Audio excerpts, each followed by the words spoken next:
Hello வணக்கம் and என் சேனலில் உங்களை வெல்கம் பண்ணுறேன். இன்றைக்கி வீடியோவில் நான் இதை பற்றி பேச போகிறேன்னா குழந்தைக்கு சத்து மாவு எப்படி ப்ரிப்பேர் பண்ணுறதுங்கிறது தான் பேச போகிறேன்.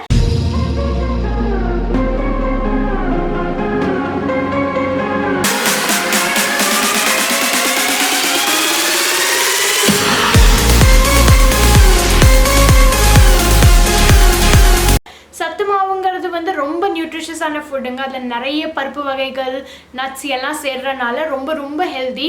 ஸோ உங்கள் குழந்தைக்கு நீங்கள் 6 monthsக்கு அப்புறம் எப்போ வேணால் தரலாம். ஸோ கொஞ்சம் 7-8 months இல்லை 1 year ப்ளஸ் கூட நிறைய பேர் தருவாங்க. ஏன்னா ஹெவியாக ஃபீல் ஆகும், நிறைய இன்க்ரீடியன்ட்ஸ் இருக்கனால. கொஞ்சம் குழந்தைங்க ஆக்டிவாக நகர ஆரம்பித்தோன்னே நீங்கள் கொடுத்தீங்கன்னா உங்களுக்கு டைஜஷனுக்கு ஈஸியாக இருக்கும்.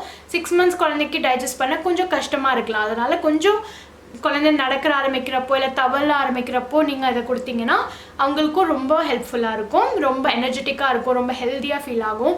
ஸோ இதில் நம்ம என்னென்ன இன்க்ரீடியன்ட்ஸ் போடுறோம் அப்படின்னு பார்த்தீங்கன்னா நிறைய மல்டிபிள் இன்க்ரீடியன்ட்ஸ் போடுவோம். ஸோ உங்கள் குழந்தைக்கு ஏதாவது நட்ஸுக்கு அந்த மாதிரி சில இன்க்ரீடியண்ட்க்கு அலர்ஜி இருக்கலாம், ஒத்துக்காமல் போகலாம். ஸோ நேராக நீங்கள் சத்து மாவு கொடுக்காம இந்த இன்க்ரீடியன்ட்ஸை முன்னாடி வேறு எதோடையா கொடுத்து பாருங்கள். இண்டிவிஜுவலாக நட்ஸை ராகியோட இல்லை அந்த மாதிரி எதாவது நீங்கள் கொடுத்துட்ருக்க ஃபுட்டோட நீங்கள் கொடுத்து பாருங்கள். அவங்களுக்கு அலர்ஜிக் ரியாக்ஷன் ஆகலை இல்லை அவங்களுக்கு டிசென்ட்ரி இல்லை கான்ஸ்டிபேஷன் ஆகலை அப்படின்னா நீங்கள் தாராளமாக சத்து மாவு கொடுக்கலாம். ஏன்னா அது ரொம்ப நியூட்ரிஷியஸான ஃபுட் உங்கள் குழந்தைக்கு. அண்ட் ஒரு வாட்டி நீங்கள் பண்ணிட்டீங்கன்னா அது வந்து 6-7 monthsக்கு வரும். ஸோ ப்ரிப்ரேஷன் டைம் கொஞ்சம் ஜாஸ்தி, ஒரு 2-3 hours ஆகலாம் உங்களுக்கு. பட் நீங்கள் பண்ணிங்கன்னா அது குவிக்காக நீங்கள் ப்ரிப்பேர் பண்ணி கொடுத்துடலாம் எப்போவா இருந்தாலும். And very healthy option. அதனால் வாங்க போய் பார்க்கலாம் சத்து மாவை எப்படி பண்ணணுன்னு.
உங்களை சீக்கிரமே இன்னொரு இன்ட்ரெஸ்டிங் வீடியோட சந்திக்கிறேன். அப்போ வரைக்கும் பாய் ஃப்ரம் அர்ச்சனா.